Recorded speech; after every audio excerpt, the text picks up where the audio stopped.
தேவனுக்கே மகிமை கలుగును గాక. ఆండవరికే స్తుతి ఉండవుగాక. ఇప్పుడు వచ్చిన మీ అందరికీ మన ప్రభువును ప్రియ రక్షకుడు యేసుక్రీస్తు వారి యొక్క శ్రేష్టమైన నామములో శుభాభివందనాలు తెలియజేస్తున్నాం. సేవకులకు உங்களுக்கு எல்லாருக்கும் ஆண்டவராக இயேசு நாமத்திலே நான் வாழ்த்துகிறேன். అందరూ బాగున్నారు కదండి? ఎలా నిனைக்கிறேன். అందరూ బాగోవాలని మనందరం కూడా ఒకరు ప్రార్థించుకోవాలి. எல்லாருமே நல்லா இருக்க வேண்டும் என்று நம்ம ஒருவர் ஜெபிக்க வேண்டும். ఈ జీవిత నటన గతించిపోరానుంది. இந்த வாழ்வு என்ற ஒரு நடனை గతించిపోతుంది ஒரு వాక్య சொல்லுகிறது. అంటే ప్రతి మనిషికి కూడా ఒక ఎక్స్పైరీ డేట్ అనేది ఉంది. ஒவ்வொரு மனுஷனுக்கும் ஒரு எக்ஸ்పైరీ డేట్ అనేది இருக்குது. మనంతట మనం రాలేదు, మనంతట మనం పోలేము. நம்மளா இந்த உலகத்துக்கு வரல, కానీ நம்மளா இந்த உலகத்துக்கு போவது. కానీ ఎప్పుడో ఒక రోజు మాత్రం ఇక్కడ విడిచిపెట్టేసి వెళ్ళిపోవాలి. అలా ఏதாவது ஒரு நாள் வந்து உலகத்தை விட்டு நம்ம போகணும். నాకు కొన్ని సందర్భాల్లో పడుకుని లేచినప్పుడు పడుకున్నప్పుడు சில சூழ்நிலையில நான் வந்து படுக்கிறப்ப இல்ல நான் திரும்பி காலையில எழும்புறப்ப నాకు ఇటువంటి విషయాలే జ్ఞాపకం వస్తూ ఉంటాయి. చిత్రం తెలుసు ఎదుగుతుందని எனக்கு தெரியாது. ஆனா இந்த விஷயம் எப்பவுமே எனக்கு மண்டையில అంటే సడన్ గా ఇప్పుడు ఈ భూమి మీద నుంచి వెళ్ళిపోతే ஒருவேளை இந்த நொடியில நான் வந்து இந்த உலகத்தை விட்டா మనకు అనేక రకాల సంబంధాలు కలిగి ఉన్నాం. நமக்கு வந்து అనేకమైన కనెక్షన్స్ இந்த உலகத்துல இருக்கு. ఇప్పుడు సడన్ గా ఎప్పుడైతే వెళ్ళిపోతామో వీళ్ళందరితో మనం ఎప్పుడైతే విడిచిపెట్టి వెళ్ళిపోతామో ఏమిటి పరిస్థితి? இந்த உலகத்தை விட்டு போறப்ப நம்மளோடு சேர்ந்திருக்கிற இந்த உறவுகளை அவங்க சூழ்நிலை என்ன ఆలోచన చేసుకోండి. ఎవరికి వాళ్ళే ஒரு வாட்டி நீங்களே யோசிச்சு பாருங்க. ఎంతో మరి పిల్లలతోటి, భార్యతోటి, తల్లిదండ్రులతోటి ఎంతో ప్రేమానుభావాలు కలుగుకుంటాం మనం. நம்மளுடைய பிள்ளைகளா இருக்கலாம், நம்மளுடைய மனைவியா இருக்கலாம், தாயா இருக்கலாம். எல்லாரோட ஒரு அன்பு, ஒரு உறவோட நம்ம இருக்கிறோம். చప్పా చేయకుండా తీసుకుపోతాడు. ஒன்றுமே சொல்லாம ஆண்டவர் நம்ம எடுத்துக்கொள்கிறார். కొందరికి అయితే చెప్తాడండి, ఇష్టం చెప్తాడు అనుకోండి. சில பரிசுத்தவான்களுக்கு ஆண்டவர் சொல்லி கொண்டு போகிறார். ఒక ఆయన చెప్పారు, ఎవరు చెప్పి ஒரு ஆளுக்கு வந்து ஆண்டவர் சொன்னார். யாரு அவர் சொல்லுவாங்க? ఆయన చెప్పారు, నేను సగ్గుపెట్టుకోమని. ఇజికియా என்ற ஒரு ప్రార్థనగా ఆண்டவர் சொன்னார், దీర్ఘదర్శి. కనుక నేను ఒకసారి నాకు ఒక ఆలోచన వస్తుంది. ஒவ்வொரு வாட்டி எனக்கு ஒரு யோசனை வருவது. రోజు మాకు తోట ఉంది, పొలంలో తోట ఉంది. எங்களுக்கு வந்து ஒரு தோட்டம் இருக்கிறது. கொய்யோட ముందే தோலேசி పెట్టుకోదామని சில நேரத்துல நான் என்ன நினைச்சேன்னா, நம்ம செத்து போறதுக்கு முன்னாடி எனக்காண்டி அந்த குழி வந்து நான் எடுத்தா எப்படி எடுக்கணும்னு நினைச்சேன். రోజు ఇలా పోయి చూసి వద్దామని, డైలీ அந்த குழியை போய் பார்த்துட்டு வரலாம். మా నాన్నగారిని ఏ కొడుకు అడగని ప్రశ్న నేను అడిగాను. எங்க அப்பா வந்து எந்த மகனும் அந்த தகப்பனை கேட்காத ஒரு கேள்வி என்ன வந்து எங்க அப்பாவுக்கு கேட்டு, నాన్నగారు మిమ్మల్ని கால்ச்சாலா లేదా போட்டுச்சாலா? அப்பா அவங்களை வந்து நான் புதைக்கணுமா இல்லைன்னா அவங்களை வந்து தீ பிடிச்சிட்டு அந்த மாதிரி நான் வந்து கடைசி இது வந்து செய்யணுமா చెప్తాను లేదా కంగారే ఉండాలి. எங்க அப்பா என்ன பதில் கொடுத்தாருன்னா, அதை நான் அப்புறம் சொல்றேன்னு சொல்றேன். నా అజ్ఞానంగా పోతే నేను ఆయన కంటే ముందు ఏం పోతానేమో. என்னோட புத்திய பாருங்க, அவரோட நானும் முன்னாடி போகல. అయితే మా నాన్నగారు ప్రభుని నమ్ముకున్నది కనుక నాకు వచ్చిన డౌట్ తో నేను అడిగాను అనమాట. என்னோட அப்பா வந்து ஆண்டவரை విశ్వసిస్తదిல்லை, அதனாலதான் நான் கேட்டேன். எனவே ఏదేమైనప్పటికీ కూడా మీరు అందరూ భక్తులని నేను అనుకుంటున్నాను. ఏది எப்படி இருந்தாலும் நம்ம எல்லாருமே విశ్వాసిகள் என்று நான் நினைக்கிறேன். నిజంగా మీరు భక్తు పనులు కాకపోతే, ఒకవేళ நீங்க విశ్వాసంగా இல்லைன்னா, ఎంతో కొంత మీలో బీజం, భక్తి అనే బీజం లేకపోతే, కొంచెమాவது உங்களுக்குள்ள விசுவாசம் என்பது இல்லைன்னா పొరపాటును కూడా మీరు ఇక్కడికి రాదు. இந்த தினம் நீங்க இந்த மாதிரி இருக்க மாட்டீங்க. మీలో భక్తి ఉంది, உங்ககிட்ட விசுவாசம் இருக்கு. అయితే అందరిది ఒకే పరిపక్వంలో లేదు. ஆனா எல்லாரோட விசுவாசம் ஒரே நிலையில இருப்பதில்லை. భక్తి పరిపక్వం కావాలంటే அந்த விசுவாசம் வந்து முன்னேறினா என்ன செய்யணும்? ఎవరు సహాయం చేస్తారు మనకి? நமக்கு யாரும் உதவி செய்வார்? ఈ మందిరంలో మనము 2 గంటలు ఉంటున్నాం. இந்த சபையில 2 மணி நேரமா நம்ம இருப்போம். తర్వాత మళ్ళీ బయటికి వెళ్ళిపోతున్నాం, లోకంలో కలిసిపోతున్నాం. அதுக்கப்புறம் திரும்பி நம்ம இந்த உலகத்துல நம்ம வேலையில நம்ம பிஸியா இருக்கோம். మనం తీర్మానం చేసుకుంటాం కొత్త సంవత్సరం వచ్చినప్పుడు, எல்லாம் புதிய ஆண்டும் நம்ம வந்து ஒரு டெசிஷன் எடுப்போம். ఈ కానించి రోజు బైబిల్ ఖచ్చితంగా ఖచ్చితంగా చదివారనుకుంటాను. இந்த ஆண்டாவது இந்த வருஷமாச்சும் நான் வந்து డైలీ బైబిల్ படிப்பேன். మన పరిస్థితి చావుకు ముందుగానే గుర్తిరిగి ఆ క్యాలెండర్ ఉంది కదా, క్యాలెండర్ లో వాక్యం పెట్టారు. நம்மளோட சூழலை புரிஞ்சுக்கிட்டு ஊழியர்கள் என்ன செஞ்சாங்கன்னா அந்த கேலண்டரை கொடுத்தாங்க. లేచి బైబిల్ చదువుకుని ప్రార్థన చేసుకుని రెడీ అవి అంత టైం లేక వెళ్ళేటప్పుడు వాకింగ్ చదువుకుని ప్రార్థన చేసి వెళ్ళిపోయి చాలా మంది ఉన్నారు. సో காலையிலே எந்திரிச்சு வசனம் படிக்கிறதுக்கும் ஜெபிப்பதற்கும் சமயம் நேரம் இல்லாம அந்த கேலண்டர்ல அந்த வசனத்தை பார்த்து படித்து ஓடி போகிறவங்க அநேகம். భక్తులు మనం పరిపక్వం అవ్వాలని ప్రతి ఒక్కరూ అనుకుంటున్నాం. நம்மளோட விசுவாசத்தின் வாழ்க்கையில நம்ம வந்து முன்னேறணும்னு எல்லாருமே நினைக்கிறோம். కానీ అవ్వడం ஆனா நம்மளால முடிய மாட்டேன். డబ్బులు బాగా సంపాదించాలని ప్రతి ఒక్కరు అనుకుంటున్నాం. ஆனா நம்ம வந்து పணத்தை நல்ல வகையா சம்பாதிக்கணும்னு நினைப்போம். ఎందుకంటే మనకు అలాంటి మన సమస్యలు ఉండడం కనుక ఈ దేశం వచ్చాం మనం. ஏன்னா நமக்கு நிறைய கஷ்டங்கள் இருக்கிறதுனால இந்த கத்தார் தேசத்துக்கு நம்ம வந்தோம். ఎలాంటి సమస్యలు ఉంటే పొరపాటును కూడా ఈ దేశాలు రావు. ஒருவேளை நமக்கு எந்த பிரச்சனையும் இல்லைன்னா நம்ம ஏன் கத்தர் మనకు ఉన్నటువంటి సమస్యలను అధిగమించడానికి అనేకమైన తిప్పలు పడుతున్నాం మనం. நமக்கு இருக்கிற அந்த கஷ்டங்களை நம்ம முன்னேறுவதற்கு எத்தனையோ విధమైన விஷயங்களை நம்ம செய்வது. మన దేహానికి అందవలసినటువంటి ఆహార పదార్థాలు సమృద్ధిగా కూడా అందట్లేదని చెప్పాలి. நம்மளுடைய உடலுக்கு தேவையான உணவு சொல்லலாம், இல்ல தேவையானது எதுவுமே நம்ம சரியாக கொடுப்பதில்லை. అంటే ఒక రకంగా తిండికి మొహమాసం అని చెప్పాలి. ஒரு విధமா சொல்லணும்னா நம்ம சாப்பாடு கூட நம்ம நேரம் செலுத்துவதில்லை. ఎన్నో తినాలనుకుంటాం కానీ మనకు అందుబాటులో ఉండదు. எவ்வளவோ விஷயங்களை நம்ம சாப்பிடணும்னு நினைப்போம், ஆனா அது நமக்கு வந்து கிடைப்பதில்லை. చిన్న ఉదాహరణ, ஒரு சின்ன ఎగ్జాంపుల్ అలా சொல்லணும். మనకి తేగలు దొరుకుతాయి. తేగలు తమిళ చెప్పండి. అయితే ఇక్కడ కూడా చూసాను నేను. சோ ஆந்திரால ஒரு விதமான ஒரு சாப்பாடு இருக்குது, அது வந்து இங்க கிடைக்காது. కానీ దాన్ని ఉడకబెట్టుకోవటమో లేదా కాల్చుకోవటం ఆ విధానం ఇక్కడ కుదరలేదు. అది கிடைச்சது ఇங்க, ஆனா அது நம்ம செய்யற విధంగా நம்ம பண்ண முடியாது. అంటే ఎన్నో కొన్ని మరి మనకి తినాలని అనిపించి వాటిని కోల్పోతూ ఉన్నాం. சோ இவனமா நமக்கு இஷ்டமானது நமக்கு தேவையானது வந்து நிறைய செய்ய முடியாம நம்ம வந்து அதை விட்டு கொடுக்குற மாதிரி இருக்கு நம்மளோட சூழ்நிலை. మనం ఈ దేశంలో ఉన్నాం కనుక మనకు ఒక పెళ్లి లేదు, ఒక దినం లేదు, తదినం లేదు, ఏమీ చూడట్లేదు మనం. நம்ம இந்த கத்தா தேசத்துல இருக்கிறதுனால நமக்கு ஒரு கல்யாணம் என்பது இல்லை, ஒரு சாவு என்பது இல்லை, ஒண்ணுமே இல்லை. కనుక నేను అనుకుంటాను ఒక్కొక్కసారి రాజమండ్రి సెంట్రల్ జైలు 2 సంవత్సరాలు హ్యాపీగా ఉండొచ్చాను. நான் சில நேரத்துல நினைப்பேன் நம்ம இந்தியால ஏதாச்சும் ஒரு ஜெயில இருந்தா கூட நல்லா இருக்கும். నా మట్టికి నేను వచ్చినప్పుడు ఈ దోహా కథ వచ్చినప్పుడు நான் இந்த దోహా కత్తర్కి వన్నప్పుడు ఆ ఫ్లైట్ వెళ్ళి ఫ్లైట్ చూసి వచ్చి ఫ్లైట్ నీకు అమ్మ పొరపాటు నీకు ఫ్లైట్ நான் அந்த வர போற ஃபிளைட் எல்லாம் பார்த்துட்டு இந்த ஃபிளைட்டை வந்து நான் தெரியாம தவறி ஏறிட்டேன்னு நினைச்சேன். అక్కడ నుండి ఇక్కడికి మహా అయితే 4.5-3.5 గంటల జర్నీ. இந்தியால இருந்து இங்க கத்தார் வர்றதுக்கு ஒரு 4.5 மணி நேரம் தான் జర్నీ. కానీ 2 సంవత్సరాలు ఇక్కడ ఖచ్చితంగా పనిచేసి వెళ్ళాలి. ஆனா 2 வருஷம் வந்து நம்ம இங்க கான்ட்ராக்ட் படி நம்ம வேலை செய்யறதுக்கு போனோம். ఇదండి వెళ్ళే ఫ్లైట్ ని వచ్చి ఫ్లైట్ కొంటా ఉండేవాడు. அந்த மாதிரி இங்க வந்ததுக்கு அப்புறம் மேல போற ఫ్లైట్ எல்லாம் பார்த்துட்டு நான் எப்பவுமே திட்டிட்டு இருப்பேன். ఇప్పుడు నాకు కనిపించే వాళ్ళు రాజు అంటారు. రాజు నువ్వు ఎప్పుడు ఇంటికంటే எங்க வீட்டுல இருக்கிற ஜிம்மானி என்ன வந்து ராஜுன்னு கூப்பிடுவாங்க. ராஜு நீ எப்ப போவேன்னு கேட்டாங்க. ఇంటికి వెళ్ళి ఏం చేస్తాను ఎక్కడే ఉంటాను. நான் இப்ப என்ன சொல்றேன்னா வீட்டுக்கு போய் செய்யறதுக்கு ஒண்ணுமே இல்லை, நான் இங்கே இருப்பேன்னு சொல்றேன். ఇంటికి వెళ్ళాలన్నా వెళ్ళలేదు.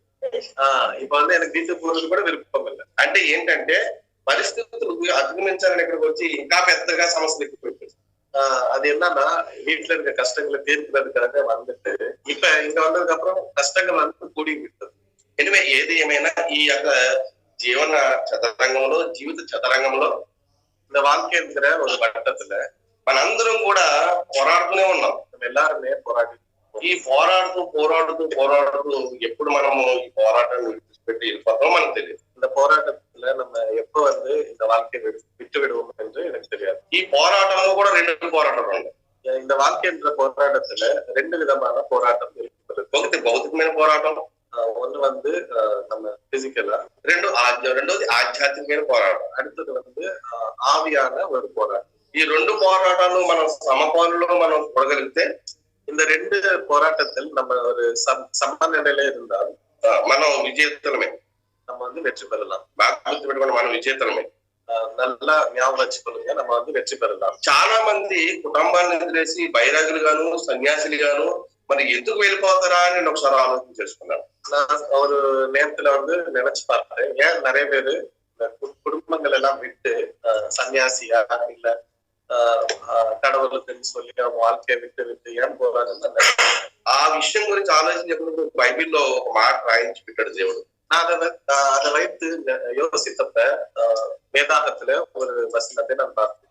ఆ యుద్ధం గురించి, యుద్ధంలో పోరాడేవాడు నియమం ప్రకారంగా పోరాడకపోతే వాడు విజయం రాదన్నాడు.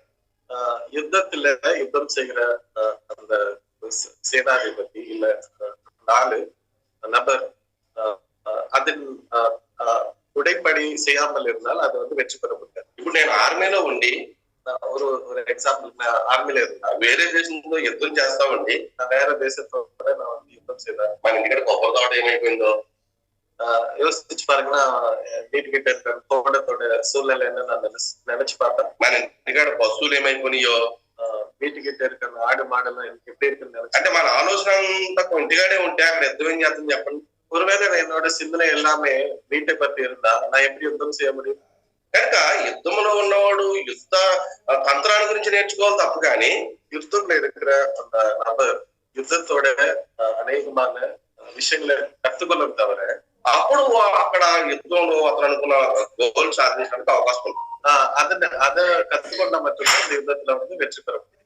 అలాగే మన ఆధ్యాత్మిక జీవితంలో కూడా அதே மாதிரி நம்ம ஆவின் வாழ்க்கையில అంటే నా అనుభవంలోకి వచ్చిన తర్వాత ఈ విషయం మనకు తెలుస్తాయి అనమాట. நம்ம ஒரு எக்ஸ்பீரியன்ஸ்ல வந்தப்பதான் நமக்கு இது வந்து புரிய வருது. ఆధ్యాత్మిక జీవితంలో కూడా మనము ఉన్నతమైన స్థానానికి రావాలి అని అంటే நம்ம கூட அந்த ஸ்பிரிச்சுவல் ஆவின் வாழ்க்கையில முன்னேறி வரணும்னா 4 స్టెప్లు ఉన్నాయి. 4 విధమైన స్టెప్స్ இருக்கு. 4 స్టెప్పుల్లో మొదటి స్టెప్ ఎక్కడంట, తోవ పక్కన పడితే విత్తనాలు. முதல் படி வந்து வழியின் இடையில விழுந்த విత్తనాలు. తోవ పక్కన విత్తనాలు పడ్డాయి, విత్తువాడు విత్తుగా తోవ పడ్డాయి. ఆ తోవ పక్కన పడ్డ విత్తనాలు ఇచ్చిన పక్షులు వచ్చి ఎత్తుకుపోయి அந்த விவசாயி அந்த விత్తனங்களை வீசுகிறப்ப அந்த మార్గத்தின் வழியில விழுந்து விட்டார். అంటే భక్తి జీవితంలో మొదటి స్టెప్ అన్నమాట అది. సో అది நம்மளோட ஆவின் வாழ்க்கையில முதல் படி. మేము క్యాంప్ కల్చర్కి వెళ్తాం కదా. సో நாங்க வந்து వారం விட்டு వారం క్యాంప్ మినిస్ట్రీ పోவோம். ఒక బ్రదర్ అన్నారు, బ్రదర్ మీరు వచ్చిన వల్ల నాకు చాలా ఆదరణ కలిగింది.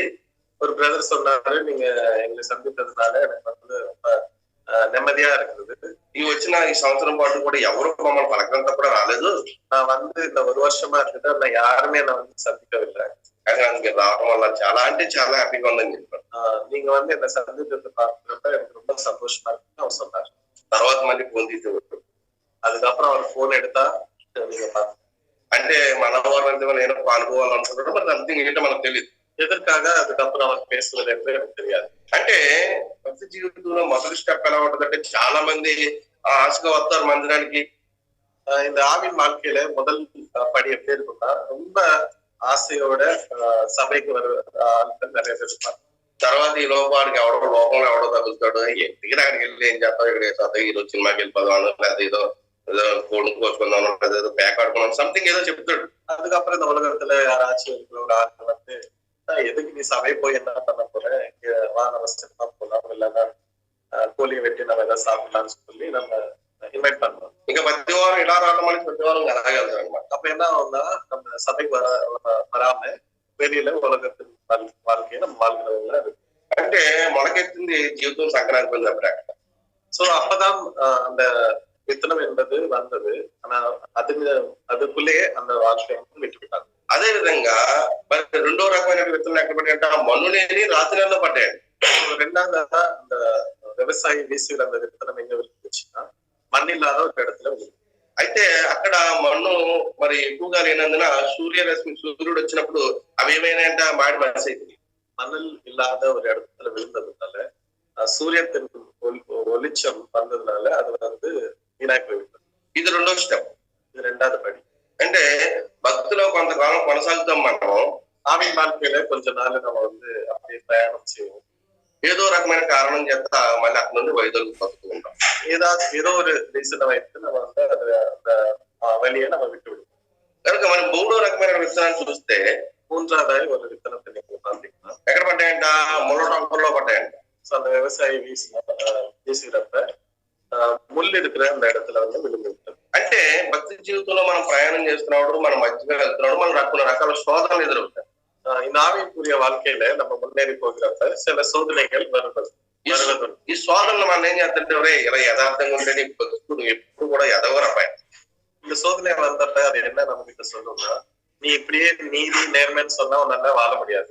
నీ యథార్థాన్ని కొంత విడిచిపెట్టి நீ நேர்மை உன்னோட நேர்மையை விட்டு விட்டு. ఒక ఆవిడ ఉంది తన భర్తని ఇదే మాట. ஒரு எக்ஸாம்பிள் சொல்றேன். ஒரு மனைவி வந்து தன்னோட புருஷன் கிட்ட இப்படி சொன்னா, ఇంకా నువ్వు యథార్థతను వదిలిపెట్టవా?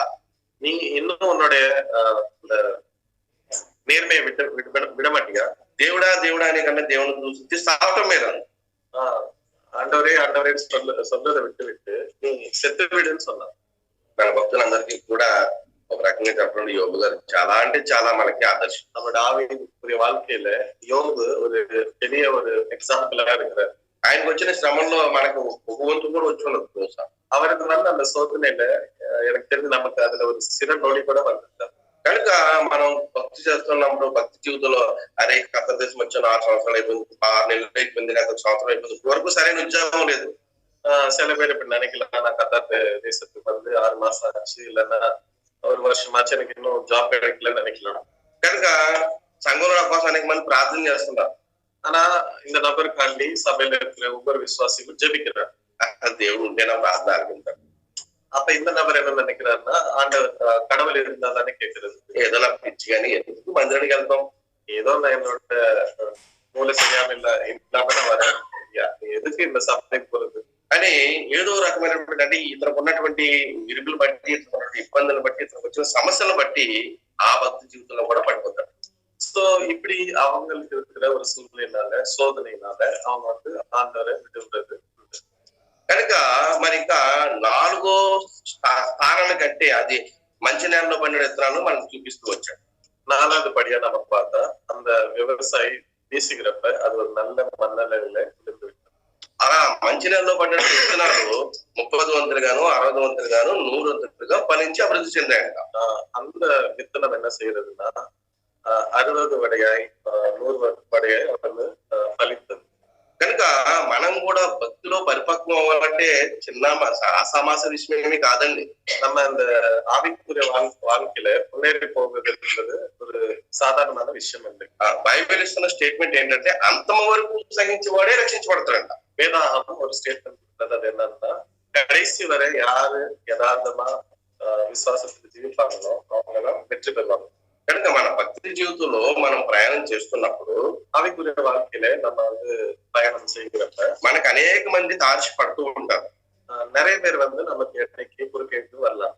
కనుక అనేక మంది తార్చి పడుతున్నప్పుడు మన నమ్మునోళ్ళే మనం మోసం చేస్తూ ఉంటారు.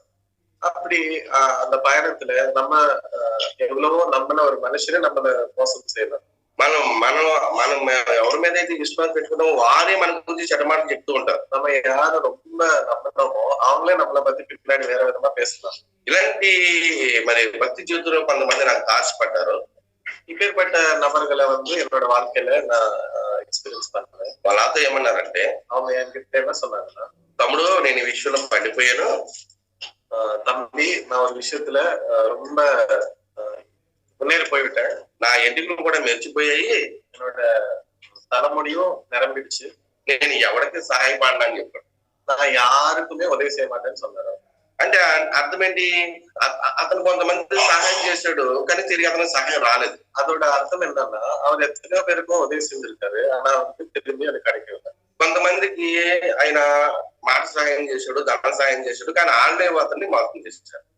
இவர் வந்து அநேகருக்கு பேச்சு மூலியமாய் பணம் மூலியமா எவ்வளவோ உதவி செஞ்சிருக்காரு, ஆனா அவருக்கு வந்து தேவையான சமயத்துல எதுவுமே திரும்ப கிடைக்கல. ఈ విషయాన్ని కూడా బైబిల్ చెప్పకుండా లేదు. இந்த விஷயத்தையும் வேதாகம் சொல்லாமல் விடவில்லை. ఏ సహోదరుని నమ్మద్దు, எந்த சகோதரனையும் நம்பாதே, ప్రతి సహోదరుడు మంత్రకొట్టి తంత్రకొట్టి అయి ఉన్నాడు అని బైబిల్ చెప్పి வேதாகம் சொல்லுறது ஒவ்வொரு சகோதரனும் ஒவ்வொரு வண்ணமா இருக்கிறாங்க. కనుక మీరు ఎలా ఉండాలి అని అంటే, పౌరం అనే వివేకముగాను పాము వలె వివేకంగాను పావురం వలె నిష్కపటంగాను మీరు జీవించాలన్నారు. நீங்க வந்து புறாவை போல பரிசுத்தமாய் பாம்பை போல వివేకத்தாலும் ఆలోచనతోనే இருக்கணும் என்று వేదాంతం சொல்கிறது. కనుక భక్తి చేస్తున్నాము లేకపోతే సంఘానికి వస్తున్నాడని చెప్పేసి మనం ఏం గుడ్డిగా నమ్మేనట్లేదు. சோ நம்ம வந்து விசுவாசத்தின் வாழ்க்கையில முன்னேறி போகிறப்ப எல்லாருமே நம்மளும் என்பது ஒரு கட்டடங்க இல்லை. మనం ఎవరితో అయినా సరే కొంతకాలం జర్నీ చేస్తేనే వాళ్ళేంటో మనకు అర్థమవుతుంది. நம்ம யாராச்சும் ஒருத்தரோட பயணம் செய்தாதான் அவங்க யாருன்னு நமக்கு புரியும். కనుక మరి ఈ దినాన్న ఈ ఉదయకాలన్న మీరందరూ ఇక్కడికి వచ్చారంటే మీలో భక్తి ఉన్నదని మాత్రం వాస్తవండి. சோ அதனால தான் நான் சொல்றேன், இந்த நேரத்துல நீங்க எல்லாருமே இந்த சபைக்கு நீங்க வந்தீங்கன்னா உங்ககிட்ட కొంచెం విశ్వాసం என்பது இருக்கு. కనుక మీ భక్తిని మీరే దాన్ని వృద్ధి చేసుకోవడానికి దేవుని మీద ఆధారపడాలి. உங்களுடைய விசுவாசத்தை நீங்க முன்னேறி பார்க்கணும்னு சொன்னா நீங்க ஆண்டவர் மேல நீங்க வந்து ఆధారపడాలి. దీనికి 3 విషయాలు జ్ఞాపకం చేస్తాను. இதற்காக நான் 3 விஷயத்தை நான் சொல்ல విரும்புகிறேன். సెల్ఫ్ సపోర్ట్ అంటే ఎవడో వచ్చి నీకు సపోర్ట్ చేశారు, నువ్వు ప్రార్థన చేయగలదు, నువ్వు వాక్యం చదవగలదు, నువ్వు పాటలు పాడగలదు అని ఎవడో వచ్చి మిమ్మల్ని చెప్తే కాదు. யாரோ ஒரு நபர் வந்து பிரதர் உங்களால பாட முடியும், உங்களால ஜெபிக்க முடியும், உங்களால ఆరాధన சொன்னா செய்வதில்லை. దేవుడు మీకు ఏ తలంత ఇచ్చాడో మీరు గుర్తించుకునే స్థితిలో మీరు ఉన్నారు. ஆண்டவர் உங்களுக்கு என்ன டேலண்ட் கொடுத்திருக்காரோ அதை உங்களால நினைத்து பார்க்க முடியும். మనిషికి అన్ని రావండి, எல்லா மனுஷனுக்கும் எல்லாமே வராது. ఇప్పుడు 2 మాటలు చెప్పే పరిస్థితి దేవుడు నాకు ఇచ్చాడు. இங்க உங்கள் மத்தியில நின்று இவர் மாதிரி பேசுவதற்கு ஆண்டவர் எனக்கு ஒரு டேலண்டை கொடுத்திருக்காரு. అలాగే గానకోకలాగా ఏం పాటలు పాడలేను నేను. இப்படி பேசுறதுனால என்னால பாட முடியாது. నాకు ఇచ్చినటువంటి తలంతిని జాగ్రత్తగా కాపాడుకుంటూ దేవుని మీద ఆధారపడి అదే స్థితిలో మనం ఎదగడానికి ప్రయత్నం చేయాలి. సో என்ன மாதிரியே நமக்கு கொடுக்கப்பட்ட அந்த டேலண்ட் வந்து நம்ம ஆண்டவருக்காக ఉపయోగించడం. కనుక సెల్ఫ్ సపోర్ట్ అనేది ఎవరికి వాళ్ళే ఎంకరేజ్మెంట్ చేసుకోవాలి. భక్తి విషయంలో పద్ధతి పెట్టుకోండి. இந்த செல்ஃப் சப்போர்ட் என்பது நம்ம ஆவிக்குரிய வாழ்க்கையை பத்தி நான் பேசிட்டு இருக்கிறேன். ఇది ప్రధానంగా భక్తి విషయంలో இது வந்து நம்மளுடைய ఆవికుల வாழ்க்கையில ప్రధానమా இருக்கணும். మనము మనం పరీక్షించుకుని బలంలో చేయబెట్టడానికి అదే వాక్యం చెప్తుంది, ఎవరిని వారే పరీక్షించుకోవాలి. இந்த டேபிள்ல நம்ம பார்ட்டிசிபேட் பண்ற முன்னாடி தான் வேதாகம் சொல்கிறது, తన తానే పరిశీలించుకోవాలి. కనుక నన్ను నేనే మిమ్మల్ని మీరే సపోర్ట్ చేసుకోవాలి. என்னை பத்தி நானும் உங்களை பத்தி நீங்களும் செய்து கொள்ளணும். ఫస్ట్ మనం ఏం చెప్పాను, సెల్ఫ్ ఎంకరేజ్మెంట్. ఫస్ట్ నా சொன்ன పాయింట్ என்னன்னா సెల్ఫ్ సపోర్ట్, సెల్ఫ్ ఎంకరేజ్మెంట్. రెండవది వచ్చేసి సెల్ఫ్ ప్రేయర్, అంటే మీరుగా ప్రార్థనలో బలపడాలి. సెల్ఫ్ ప్రేయర్, உங்களுக்காண்டி நீங்களே ஜெபிக்கணும். అంటే ప్రార్థన చాలా సేపు కొంతమంది చేయలేరండి. ஜெபம் என்பது அநேகர் நிறைய நேரம் செய்ய மாட்டாங்க. కనుక ఎవరి దాకా ఎందుకు నియమటికి నేను ఎక్కువ ప్రార్థన யாரோ பத்தி எதுக்கு என்னாலே பண்ண முடியாது. కనుక అంటే ఇది కూడా ఒక దేవుడు ఇచ్చినటువంటి ఒక గిఫ్టే, అందరూ చేయలేరండి. అలాగా இதுவும் ஆண்டவர் கொடுத்த ஒரு గిఫ్ట్ மாதிரிதான், எல்லாரும் செய்ய முடியாது. కనుక ప్రార్థన చేసేటప్పుడు విషయంలో కూడా మనం దినదినము కూడా ఆ ప్రార్థన ఎక్కువ సమయం గడపడానికి మనం అందులో బలపడాలి. సో 4 நம்ம வந்து ஜெபிப்பதுல நம்ம முன்னேறி போகணும். కనుక మరి ఈ యొక్క విషయాల్లో మనం ఆలోచన కలిగి ఉండాలి. మనము మనకు ఎవరో వచ్చి మనకి ఎంకరేజ్మెంట్ చేస్తే మనం బలపడదు అనుకున్నాం, నన్ను ఎవరో బలపరచలేదని ఎప్పుడు అనుకోవద్దండి. సో அதனால நான் ஒரு விஷயம் சொல்ல விரும்புறேன், யாருமே இப்படி நினைக்க வேண்டாம், என்ன வந்து யாருமே என்கரேஜ் பண்ணலையே ஜெபிக்கணும்னு சொல்லி வேதாகம் வாசிக்கணும்னு சொல்லி நினைக்க விடாது. నేను దోహా వచ్చిన కొత్తలో స్టార్టింగ్ లో 2010 మార్చి 27వ తారీఖున ఈ దోహా రావడం జరిగింది. దోహా కత్తరకు வந்து మార్చి 27 మార్చి మాసం 27వ తేదీ நான் வந்தேன். 2010 మార్చి 27 దోహా రావడం జరిగింది. 2010 நான் కత్తర్ దేశానికి வந்தேன். అప్పుడు నేను మందిరానికి వచ్చి నాకు నేనుగానే క్యాంపస్కి వెళ్ళేవాడిని. அப்ப வந்து நான் சபைக்கு வந்து என்னோட நானே, அதாவது எனக்குள்ள నానే నిனைத்து నా క్యాంప్ మినిస్ట్రీ வந்து நான் பண்ணேன். అప్పుడు నన్ను ఎవరో గుర్తించలేదు, నాకు ఎవరు కూడా దేవుని వాక్యం చెప్పని, ఎవరు కూడా నన్ను ఏమంటారు ఎంకరేజ్మెంట్ చేయలేదు. யாருமே என்ன வந்து என்கரேஜ் பண்ணவே இல்லை இப்படி வசனம் சொல்லணும்னு சொல்லி. నేను అప్పుడు ఎవరి కోసమో చూడట్లేదు. அப்ப நான் வந்து யாருக்காண்டி అప్పట్లో నాకు యూట్యూబ్ లో ఈ వీడియోస్ పెట్టడం అనేది నాకు తెలియదు. அந்த காலத்துல வந்து இந்த யூடியூப் பத்தி எனக்கு தெரியாது. అప్పుడు నేనేం చేస్తానంటే రూమ్ లోనే వీడియో చేసి ఫేస్బుక్ లో పెడతాను. அந்த காலத்துல நான் என்ன செய்து வந்தேன்னா என் రూమ్కుள்ள நான் వీడియో பண்ணி ఫేస్బుక్ లో வந்து అప్లోడ్ பண்ணிட்டேன். ఆ తర్వాత కొంతమంది నన్ను గుర్తించి దేవుని వాక్యం చెప్పమని అప్పుడు నాకు అవకాశం ఇచ్చారు. அப்ப சில பேர் வந்து என்ன பார்த்து வசனம் சொல்ல வேண்டும் என்று எனக்கு வந்து சான்ஸ் கொடுத்தாங்க. దేవుని కృపను బట్టి దోహా ఖత్తర్లో చాలా సంఘాలలో నేను వాడబడ్డాను ప్రభుదేవ. ஆண்டவருடைய கிருபையினால கத்தார் தேசத்துல அநேகமான சபையில ஆண்டவர் என்னை பயன்படுத்தினார். అందుకనే దేవుని వాక్యం చెప్తుంది తగిన కాలం అందు ప్రభువు నిన్ను హెచ్చిస్తాడు. அதனாலதான் ஆண்டவருடைய வேதாகம் நிபந்தனை சொல்லுகிறது, ஆண்டவருடைய சமயத்துல உன்னை ஆண்டவர் உயர்த்துவார். అప్పుడు వరకు కూడా మనం నిరీక్షణ కలిగి ఉండవలసిందే. அதுவரை நம்ம வந்து வெயிட் பண்ணணும். అందుకనే 3 విషయాలు చెప్తాను. Self support, self encouragement, self prayer. 3 விஷயங்களை நம்ம பார்த்தோம். Self support, self encouragement, self prayer. ఈ 3 విషయాల్లో మనకు మనం బలపడాలి. இந்த 3 விஷயங்கள்ல நம்ம வந்து இன்னும் முன்னேறி போகணும். మనకు మనం బలపడటం అంటే మళ్ళీ ఇది మరి తప్పుగా తీసుకోవద్దు మీరు. நம்ம வந்து நம்மளே பலப்படுத்திக் கொள்ளணும், அதை வந்து தப்பா நினைக்க வேண்டாம். మనకు మనం బలపడటం అంటే మనం పూర్తిగా దేవుని మీద ఆధారపడాలి. நம்ம வந்து முன்னேற்றம் என்று சொன்னால் நம்ம வந்து ஆண்டவர் மேல ఆధారపడదు. ఎందుకంటే మనం ఒక వ్యక్తి మీద ఆధారపడ్డామంటే ఆ వ్యక్తి మనం మోసం చేయొచ్చు. ஒருவேளை ஒரு மனுஷனை நம்ம நம்பினா அந்த మనిషి வந்து நம்மள మోసం చేయலாம். అంటే మోసం చేయడం అనేది మనిషి యొక్క నైజము, సహజము. நம்மள మోసం செய்வது என்பது మనిషినోட ஒரு స్వభావం. ప్రారంభ దశలోనే మరి కయ్యేను ఏబేలు సంగతి మనకు తెలుసు. ఆదియాగమத்துல நம்ம பார்க்க முடியும் కయీన్ and ఏబెల్. మరి ఎందుకు చంపేశాడు తమ్ముడిని? எந்த காரணத்தினால தம்பிய கயீன் வந்து கொண்டு போட்டான்? తమ్ముడు అన్నగా నేనే మోసం చేయలేదే. தம்பி ஒன்னும் அண்ணனை మోసం చేయలేదు. ఎందుకు చంపాడంటే ఈర్ష్య, అంతేనండి, స్వార్థం. எதனால தம்பிய கயீன் வந்து கொண்டாருன்னா அது ஒரு கெட்ட స్వభావం, ஒரு ప్రైడ్నెస్. కనుకనే మనిషికి ఎప్పుడైతే ప్రభు యొక్క ఆజ్ఞని మీరాడో అప్పుడు ఆ మనిషి యొక్క శరీరంలోనికి పాపం అనేది వచ్చింది. எப்ப இந்த మనుషులకుள்ள இந்த பாவம் வந்துச்சுன்னா ஆண்டவருடைய கட்டளையை மீறினார். కనుకనే పాపం వచ్చింది కనుక మనలో విషబీజం అనేది ఉంది కనుక అది ఎప్పుడోకప్పుడు మనం ఖచ్చితంగా చూస్తూనే ఉంటాం. பாவத்தின் ஒரு சீட் நமக்குள்ள இருக்கிறதுனாலதான் நம்ம எப்ப வேணாலும் எந்த சமயத்துல இருந்தாலும் நம்மளுக்கு அந்த விஷயத்த நம்ம கற்றுக்கணும். కనుకనే మనము భక్తిలో పరిపూర్ణంగా వృద్ధి చెందాలంటే సంపూర్ణంగా మనం దేవుని మీద ఆధారపడాలి. సో நம்ம அந்த ஆவிக்குரிய வாழ்க்கையில முன்னேறி போனோம்னா நம்ம ஆண்டவர் மேல முழுசா வந்து நம்ம ஆதாரப்படணும். దేవుని మీద ఆధారపడకుండా మన స్వరీతిని ఆధారం చేసుకున్నాం అనుకోండి, ஒருவேளை ஆண்டவர் மேல நம்ம வந்து முழுசா ஆதாரப்படாம நம்ம மேல நம்ம ஓன் செல்ஃப நம்ம பண்ணினோம்னா మన మాటలు ఎందుకైనా పనికొస్తాయా? நம்மளோட பேச்சு எதுக்காச்சும் మన మాటలు ఎందుకు కొరదావు? நம்மளோட பேச்சு எதுக்கும் உதவாது. ఇప్పుడు మీరందరూ ఇక్కడ కూడి ఈ విధంగా వింటున్నారంటే దేవుని మీద ప్రేమతో వింటున్నారా, నా మీద ప్రేమతో వింటున్నారా? நீங்க எல்லாரும் இந்த சபையில சேர்ந்து என்னோட பேச்சு கேக்குறீங்கன்னா என்ன நேசித்து கேக்குறீங்களா, நான் ஆண்டவரை நேசித்தேன்? ఇది వాస్తవం కదా, ఇది ఉண்மை இல்லையா? కనుక దేవుని మీద ఉన్నటువంటి భయంతో, దేవుని మీద ఉన్నటువంటి భక్తితోటి మాటలు మీరు వింటున్నారు. ஆண்டவர் மேல இருக்க பயத்தினாலையும் ஆண்டவர் மேல இருக்க அந்த ఆవికుర வாழ்க்கையில இருக்கிற அந்த இன்ட்ரெஸ்ட்னாலே நீங்க கேக்குறீங்க.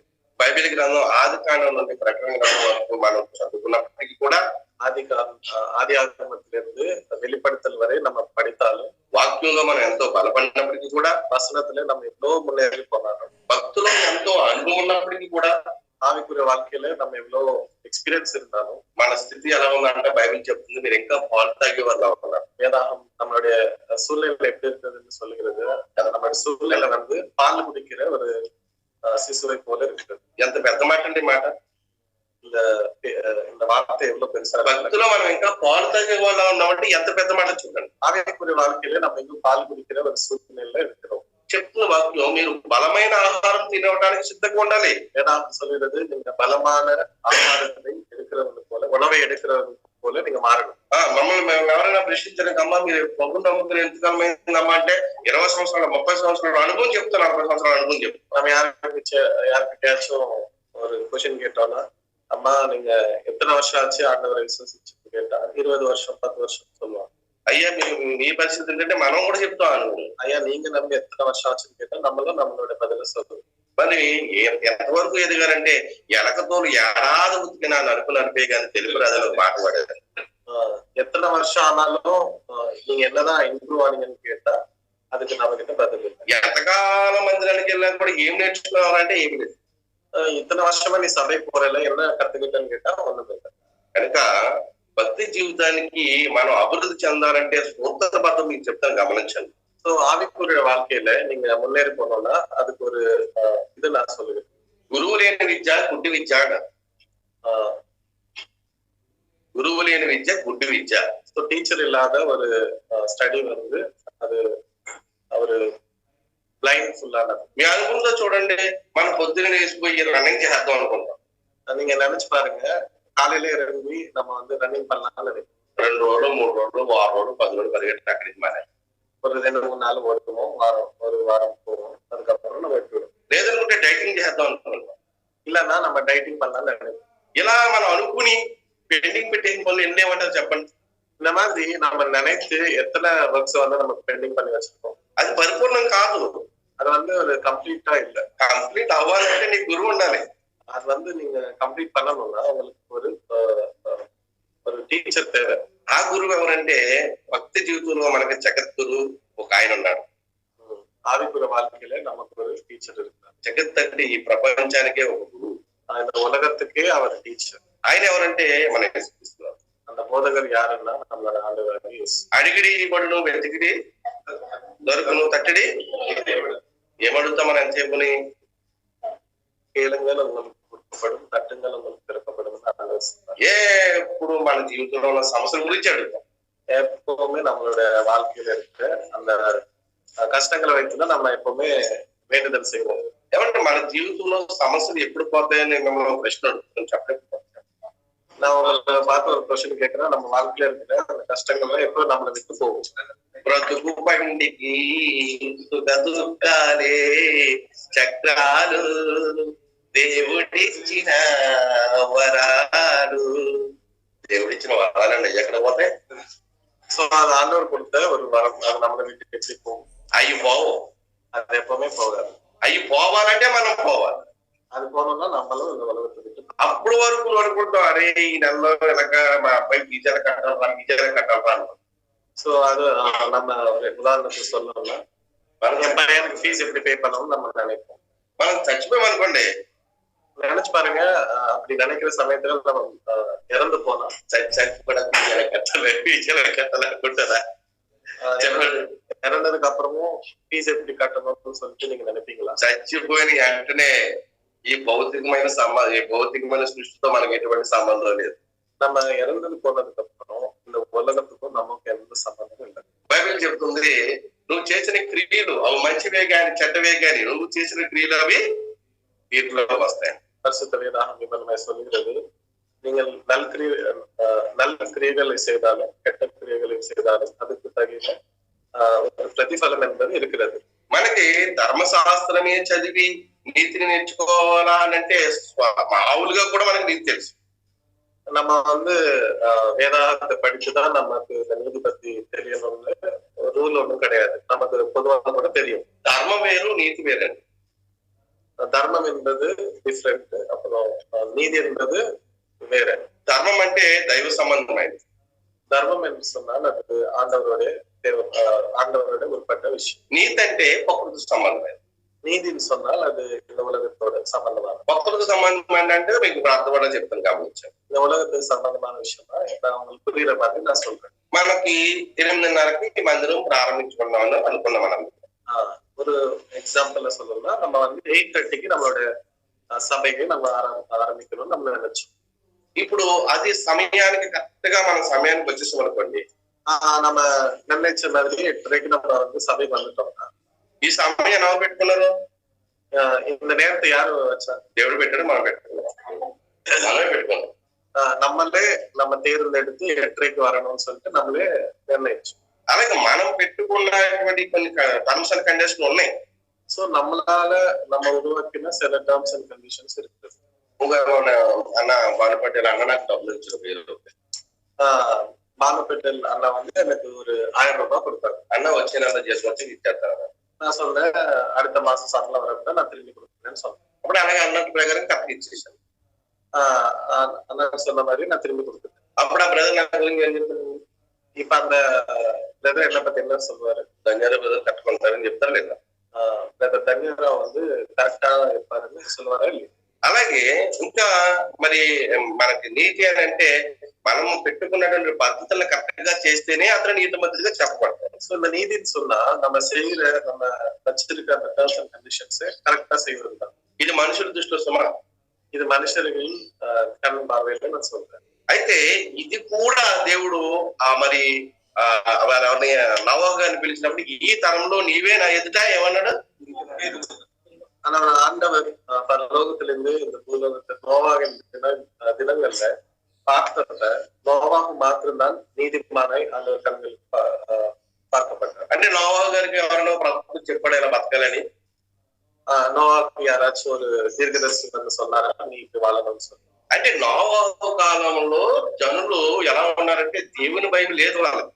நோவாகின் தினங்கள்ல அங்க இருக்க அந்த மக்களுக்கு வந்து ஆண்டவரோட பயம் இல்லை. దేవుని భయం లేదు కనుక అక్కడ ఉన్నటువంటి ప్రజలతో ఈ నోవహు గారు ఏకీపించకుండా దేవునికి భయపడి అక్కడ పెట్టుకున్న పద్ధతులకు అనుసరించి నడిచాడు. அப்பேற்பட்ட சூழ்நிலையிலும் நோவா வந்து அதுக்கு எதிராக வாழ்க்கையை வாழ்ந்து கொண்டு வந்தார். కనుకనే దేవుడు ఆయన్ని ఈ తరంలో నీవు నీతిమంతుడు అన్నాడు. அதனாலதான் ஆண்டவர் அவரை பார்த்து இந்த தரத்துல நீ வந்து நீதிமான் என்று சொல்கிறார். కనుక మన జీవితంలో కొన్ని కర్మలు ఉన్నాయి.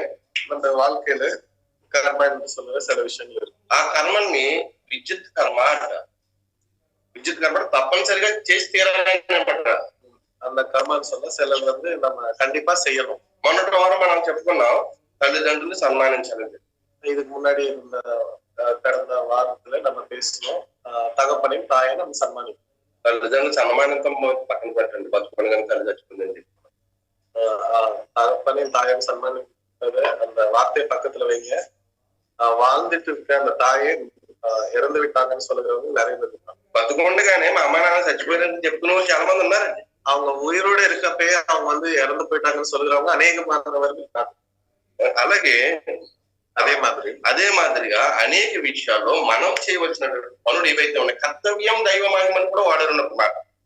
సో అదే మాదిరి நம்ம செய்ய வேண்டிய விஷயங்கள் நிறைய இருக்கு. కర్తవ్యం దైవ మహిమ అంటే నీ పని నువ్వు చేస్తే అది దేవునికి చాలా సంతోషం, మనుషులకి సంతోషమే, అది దేవునికి కూడా ఆనందకరమే. நீ செய்ய வேண்டிய வேலை வந்து சரியா நீ செஞ்சா அது மனுஷருக்கு முன்னாடியும் நல்லா இருக்கும், ஆண்டவருடைய கண்ண திருஷ்டிக்கும் நீ நல்லவனா இருக்கும். మన కర్తవ్యాన్ని మనం సరిగ్గా చేయకుండా దాన్ని మనం విస్మరించినట్లయితే అప్పుడు అది ఏ రకంగా మనం నీతిమంతులుగా తెచ్చిపడుతుంది చెప్పండి. நம்ம செய்ய வேண்டியது நம்ம சரியா செய்ய விட்டால் அது எப்படி நம்ம நீதிமான நம்ம சொல்லிக்க முடியும். కనుకనే భక్తి జీవితంలో స్థాయికి రావాలి అంటే அதனாலதான் ஆவிக்குரிய வாழ்க்கையில நம்ம முன்னேறி வரணும்னா మనకు కొన్ని బంధకాలు ఉన్నాయి, சில கனெக்ஷன்ஸ் வந்து நமக்கு இருக்குது. లాజర్ని మా సమాధి నుంచి పైకి ఇచ్చిన తర్వాత ఏమన్నారు ప్రభు, ఆ బంధకాలు ఆ పట్లు ఇవ్వండి అని చెప్పి லாசருவை ஆண்டவர் மிகுந்த சத்தத்தோட கூப்பிட்டதுக்கு அப்புறம் லாசருக்கு இருக்கிற அந்த கட்டுகளை அவருக்கு சொன்னார். కనుక మనం కూడా కొన్ని పట్లు కొన్ని సందర్భంలో తెంచుకోవాలి, అలాగే అన్ని తెంచుకుంటా ఉండదండి. நம்மளோட வாழ்க்கையில அந்த மாதிரி சில கட்டுகளை வந்து நம்ம அவுக்கணும், எல்லா கட்டுகளையும் நம்ம எடுக்க முடியாது. ఎలాంటి తెచ్చుకోవాలంటే నీ భక్తికి అడ్డొచ్చేదాన్ని తెచ్చుకోవాలి. எப்பேற்பட்ட கட்டுகளை அவர்த்துக்கொள்ளணும்னு சொன்னா అందుకనే ஆவியோட வாழ்க்கை ஆவிக்குரிய வாழ்க்கையில தடை செய்கிற ஒவ்வொரு கட்டுகளை நம்ம எடுத்துக்கொள்ளணும். ఈ మాటను ప్రభు ఏమన్నారంటే నాకంటే అధికంగా నువ్వు ఎవరైనా ప్రేమిస్తే నువ్వు నా పాత్రుడు కాదన్న. இதற்கு ஒரு உதாரணமா நம்ம சொல்லணும்னா ஆண்டவர் என்ன சொன்னாங்க, என்னை விட அதிகமா நீ எது நேசித்தாலும் அதை நீ எடுத்துக்கொள்ளணும்னு சொன்னாங்க. ఈ మాటను తీసిన చాలా మంది ఈ ప్రభు తల్లిదండ్రులు చూడొద్దు అన్నాడు. இந்த வார்த்தையை பார்த்து அநேகர் என்ன சொன்னாங்கன்னா, உங்க ஆண்டவர் வந்து தகப்பனின் தாயை விட்டுவிட சொன்னாரு. అదే దాని అర్థం. அதான் அதோட அர்த்தம். ఈ విశ్వంలో మనకు అన్ని కలిగినాయి అంటే దేవుడి ద్వారానే కలిగాయి. இந்த உலகத்துல நமக்கு எல்லாமே கிடைச்சதுன்னா அது ஆண்டவர் மூலியமா தான். ఇప్పుడు ఉదాహరణకి నా తల్లిదండ్రులు ఒరే నువ్వు ప్రభు నమ్ముకుంటే మా ఇంటికి రావద్దని అడుగు. ஒரு எக்ஸாம்பிள் சொல்லணும்னா, ஒரு உதாரணத்துக்கு என்னோட தகப்பனும் தாயும் நான் ஆண்டவரை விசுவசிச்சதுனால நீ இந்த வீட்டை விட்டு வெளியில போடான்னு சொன்னா ఇప్పుడు వారి కోసం ప్రభుని వదిలేనా లేకపోతే ప్రభు కోసం వీరిని వదిలేను ఇప్పుడు నేను இப்ப அவங்களுக்காண்டி ஆண்டவரை நான் விட்டு விடணுமா இல்ல ஆண்டவருக்காண்டி அவங்க 2 பேரும் நான் விட்டு விடணுமா? ప్రశ్న నీకే. உங்களுக்கு தான் క్వశ్చన్. అప్పుడు నువ్వు ప్రభువుని నమ్ముకుంటే మా ఇంటికి రావద్దు, యేసు ప్రభుని నమ్ముకుంటూ వదిలేస్తే మా ఇంటికి రా అన్నారు అనుకో, ఇప్పుడు ఏం చేయాలి మన భక్తి? ஆண்டவராக இயேசுவை நீ விசுவசிச்சா இந்த வீட்டுக்கு வர வேண்டாம்னு சொன்னாங்க நினைச்சுக்கோங்க, என்ன செய்யும்? చెప్పండి, మీకు తెలిసి చెప్పండి, పర్వాలేదు. உங்களுக்கு தெரிந்ததை நீங்க பதில் கொடுக்கலாம். அப்படி தெரிஞ்சுப்பாதான் భక్తి. நம்மளோட விசுவாச வாழ்க்கை எப்படிப்பட்டதுன்னு நம்ம சொல்ல முடியும். ఏం చేయాలండి? என்ன செய்வோம்? இந்த ప్రశ్న అమ్మా, இந்த క్వశ్చన్ చెప్పండి. ఇది ధర్మ సంఘటన అంటే ఇవేనండి. இதுதான் தர்மத்தின் சம்பந்தமான ஒரு விஷயம். కనుక అటువంటి పరిస్థితి వచ్చినప్పుడు, அப்பேற்பட்ட ஒரு சூழ்நிலை வந்தா అది దేవుని మీద భారం వేసుకుని ஆண்டவர் மேல நம்ம அந்த பாரத்தை வைத்து ప్రస్తుతానికి తల్లిదండ్రులనే విడిచిపెట్టాలి. நம்ம தகப்பனும் தாயும் విడిచిపెట్టి వాళ్ళ కొరకు నా కుటుంబాన్ని మార్చింది, నా తల్లిదండ్రులు మార్చిందని ప్రభు దగ్గర మనం జ్ఞాపం చేస్తూ ఉండాలి. తాత్కాలికமா அவங்களை விட்டு அவங்களுக்காட்டி நல்ல விதமா நம்ம ஜெபிக்கணும். అవి బాబు వదిలిపెట్టే దరిద్రం వదిలిపెట్టిన బాబు అని పక్కకు తొలుగుకోవడం కాదు. சோ தகப்பனும் தாயை விட்டு நல்லதா போச்சுன்னு சொல்லி நம்ம வந்து హ్యాపీగా పోకూడదు. కనుక వారికి ప్రత్యక్షంగా ఇస్తే తీసుకోరు, కనుక వారికి పరోక్షంగా మన నుండి సహాయం అంటారు. சோ நம்ம வந்து நேரா அவங்களுக்கு உதவி செஞ்சா அவங்க எடுக்க மாட்டாங்க. அதனால வேற ஒரு விதமா நான் வந்து உதவி செய்யலாம். కనుక మనకి సమయం అయిపోయింది, நம்ம வந்து நேரம் முடிந்து విట్టదు. ప్రతిదానికి సమయం కలదు, எல்லாத்துக்குமே ஒரு நேரம் మన సమయం అయినప్పుడు మనం కూడా ఈ దేహాన్ని, ఈ భౌతికమైన ప్రపంచాన్ని విడిచి మనం కూడా వెళ్ళిపోవాలి. நம்மளோட நேரம் முடிஞ்சதுக்கு அப்புறம் நம்மளும் இந்த உலகத்தின் வாழ்க்கை விட்டு போகணும். మనందరినీ దేవుడు భక్తులు పరిపూర్ణంగా ఉండటానికి దేవుడు మనకు సహాయం చేయను కాక. நம்ம எல்லாருமே ఆవికుల வாழ்க்கையில మున్నేరే వల్లమై ఆండవర్ நமக்கு ఉదవి చేయవారాక. ఆ విధంగా మీరందరూ కూడా ఉన్నతమైన స్థితిలో భక్తులు వెతకడానికి ఆ దైవం మీద సంపూర్ణంగా ఆధారపడాలని ప్రభు పేరిట మీకు ప్రేమపూర్వకంగా తెలియజేస్తున్నాను. ஆண்டவருடைய நாமத்திலே நான் உங்க எல்லாரும் அபண்டமாய் நீங்க ஆவிக்குரிய வாழ்க்கையில முன்னேறணும்னு சொல்லி நான் வாழ்த்துகிறேன். మనం పరీక్షించుకుని మనందరం కూడా పనులు చేస్తాం. நம்ம எல்லாரையும் நம்ம பரிசுத்து கொண்டு இந்த பரிசுத்தமான இந்த டேபிள்ல நம்ம பார்ட்டிசிபேட் பண்ணலாம். దేవుడి కొద్ది మాట జీవించి ఆశీర్వదిస్తున్నారు. ஆண்டவர் வேதாகத்தை ஆசீர்வதிப்பார்.